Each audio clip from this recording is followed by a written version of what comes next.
आफ्नो जिन्दगीमा डिसिजन लिन डराएको मान्छे अरूलाई खुसी राख्न त सक्छ, तर आफूलाई कहिल्यै खुसी राख्न सक्दैन। किन? हामी धेरै कुराहरू यही भएर सोच्न छाड्छौँ कि मान्छेले के भन्ला, केही एक्सन लियो भने अरू हाँस्छन् कि प्यासनमा काम गर्दा अरूले के भन्ला।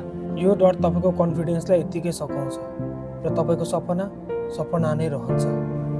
अरूको ओपिनियन त्यो मान्छेको इनर्जी हो, तर तपाईँको लाइफ तपाईँको रेस्पोन्सिबिलिटी हो। तपाईँ हरेक दिन आफ्नो प्यासनमा काम गरिराख्नु भएको छ भने, हरेक दिन नयाँ कुरा सिकिरहनु भएको छ भने त्यो सक्सेसको जर्नी हो।